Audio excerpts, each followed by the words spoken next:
Hi everybody, my name is Hannah and this is Pepper and Pine, and today I want to share with you my thoughts on the Harry Potter and the Prisoner of Azkaban novel units curriculum. I have some interesting thoughts on this. It's kind of a surprise and maybe you will have a different experience than what I had. This particular one accompanies the book Harry Potter and the Prisoner of Azkaban. They also have this workbook for Harry Potter book 1, 2, and I think number 3, but it does not have the complete series the last time I checked. There are also other kinds of workbooks that accompany these novels, and at the website you can also buy the books, which come separately. You can also purchase the audiobooks and the DVDs. I want to walk you through this workbook. You can see it's not very big. Now, I had high hopes for this program, but my kids didn't seem to be as interested in it as I hoped. My kids already like the Harry Potter series, and I thought that it would be a great way to do some literary analysis and vocabulary building because they already have read the books and they already enjoyed them. But that's not exactly what happened. In part, I found that by deconstructing a novel that they read for pleasure, took the pleasure out of the novel, and it required a level of critical thinking or thought or dissection of the book that just took the joy out of the book. And so that was the first surprise that I encountered in using a program like this with a book that they already liked and enjoyed and read for pleasure. So the beginning of the book, or rather the beginning of this workbook, goes through a number of kind of review questions for each chapter. And this is the area where you'll need a separate piece of paper in order to answer all these questions. I found that my children had a really good grasp of the content of the books, whether they read them or listened to them, and honestly, they have done both.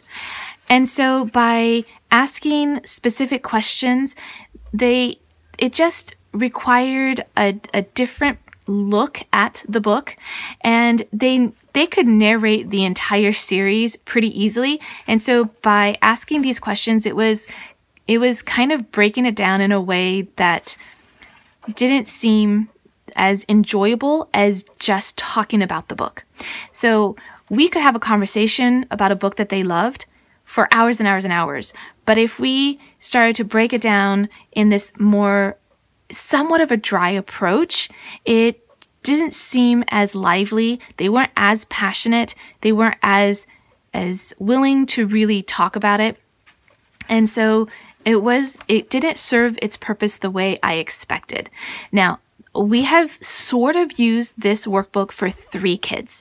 And what's interesting is that I purchased this a while ago. This is for the 5th, 6th grade level.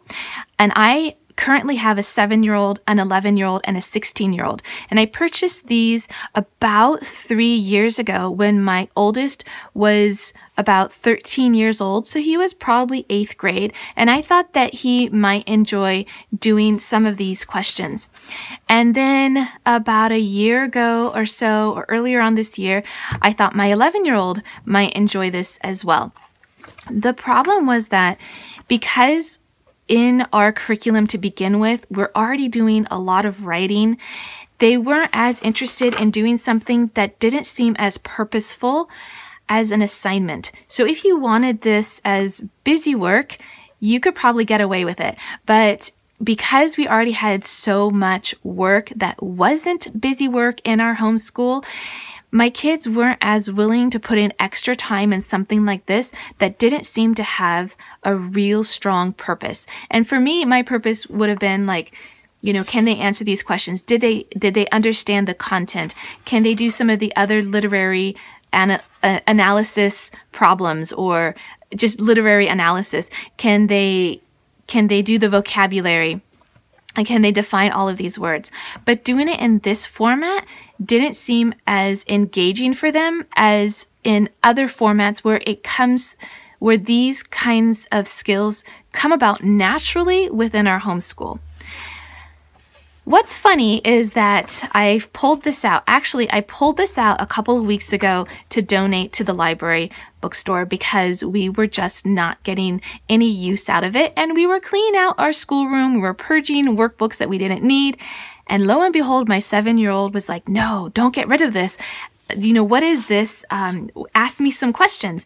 And so I just went through these questions, and she's listened to the audiobook, and she had a great time answering these questions. And I was completely surprised. So we actually had these novel units for Harry Potter and the Prisoner of Azkaban and Harry Potter and the Chamber of Secrets. Now, I did donate the Chamber of Secrets workbook, and I tried to donate this one as well, but she kept taking it out of the donate pile, so I went ahead and kept it, and I'm glad I did because now I can share it with you. So she really likes the question and answer section, and we just do this orally. Now that's one thing that you might consider doing if your children were reluctant to do a lot of the writing, because it's important, in my opinion, to identify what the purpose is of any particular assignment that you are giving to your child. Now, yes, sometimes we do assign them busy work, especially if we're homeschooling multiple children and we really need something that a child can do while we're helping another child. Sometimes we really want to know, did my child understand the content that he read? Is the reading comprehension there? And sometimes you may ask questions, you may have the child do an oral or written narration. Sometimes you might have these kinds of direct questions to really test, did your child understand that aspect of what he read? I find that sometimes if the child is reluctant to write, you may not get the full answer, and you may think that he did not comprehend what he was reading, where really he just didn't want to write all of that stuff down. So what I might suggest, and what I probably would have told myself in the past, is to do some of these things orally. But then again, I didn't have this workbook specifically because I needed to test my children's comprehension, or because I really wanted to test whether they understood the vocabulary. I just thought this would be an enjoyable workbook to do since they already enjoyed the book so much, and it was my mistake in thinking that they would enjoy doing something more academic with something that they chose to read for pleasure. All right, moving on, after you have just the general questions for each chapter, and I found that with some of these questions, it was really important to have just read the chapter, because the questions don't come with enough background or context in order for you just to ask these questions randomly without reading the book or having read the chapter recently. Some of the questions you certainly can answer, but I found that some of the questions my children were just confused about. And by my children, I really mean my 7-year-old daughter, who listened to all of the audiobooks, and then I was asking her these questions kind of out of context.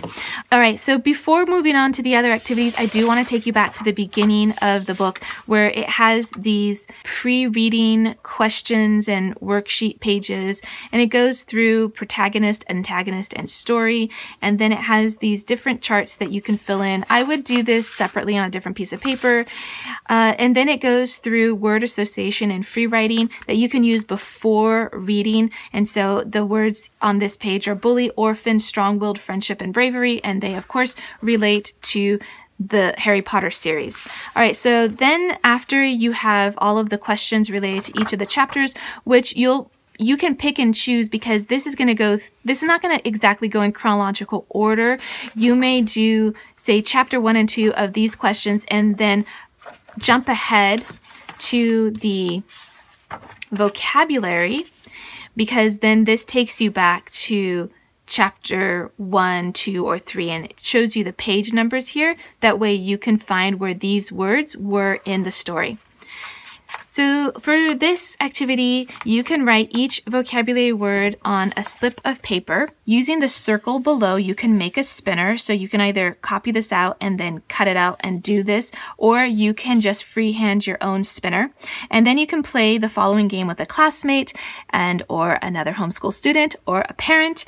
So it says, use the word in a sentence, give an antonym, give a synonym, give 2 similar words, tell how the word was used in the book, define the word, give an intense version of the word. So for example, stomp for walk. So I actually like that. I haven't seen that used in a vocabulary workbook before. And then give a crossword puzzle clue for the word. So this is all a lot of fun. And I think that the whole concept behind it is brilliant. And I would have loved for it to work for my children more, but it simply didn't. Now, I really like this idea in particular, and I think that this would be a fun way to add vocabulary to some of your other main lesson blocks, unit studies, or curriculum. So if you're doing something in science, for instance, you might use the same concept, but use the vocabulary words that you were studying within that science unit. So for this one, you think about the characters listed below, so Harry, Ron, and Hermione. List at least 6 vocabulary words under each character you think describes him or her. Again, a really good way to understand the characters in a story, a great way to understand vocabulary and put them and match them with the different characters. But here's the thing, is that it didn't work with both of my boys, but my daughter seems a lot more interested in this, and she's only 7. So I might have to tailor this for her so that she could do this project because she seems really interested in this book. All right, so let's move on to this sociogram, and the directions say, think about Harry and his relationship with the characters listed in the sociogram. Complete the sociogram by writing a word that describes the relationship between Harry and each character. I think this is, again, a really great example of how you can introduce your vocabulary as well as understanding the more complex nature of the characters within a story. So now we're going to move on to literary analysis, and you have here a worksheet on conflict and resolution with the characters. You also have the character's world. You have an episodic story map. Then you have writing a character sketch, and this is what you're going to be using after you're done reading the book. And then the last page for the critical thinking is a compare and contrast activity, comparing and contrasting an amusement park compared to Hogsmeade. All right, so at the end here, you have a writing comic strip that you can use after you're done reading, and then you finally get to some of the quizzes, and then at the very end, you have a novel test. And this novel test is a couple of pages long. And then at the end, you have a couple of essay questions, and you can choose between the 2 examples given. And so it says, think about Harry Potter, the main character from the story. How does Harry change during the story? Does he change for the better or the worse? Write a paragraph that explains how Harry changes and whether these changes are for the better or the worse. Use information from the story to support your answer. And then it gives you an option B, and then there is one more essay prompt at the very end. There are also answers at the back of the book. And then there is also an essay evaluation form that you can use in order to evaluate the essay that your child does. Okay, so you can also see at the back of the book and also at the front of the book, they list out a number of different novels that they have these different workbooks for. I think that the concept behind this is fabulous. I wish that it worked better for us. It didn't work for 2 of my children, but hey, I've got a 3rd that seems really interested in it, so it might work for her as well. If you want to check out some of my other curriculum reviews, the playlist is linked on the screen right now. I've also left a couple other videos that might interest you. And if you want to see what we are up to on a daily basis and what our homeschool looks like, you can find me on Instagram at Pepper and Pine.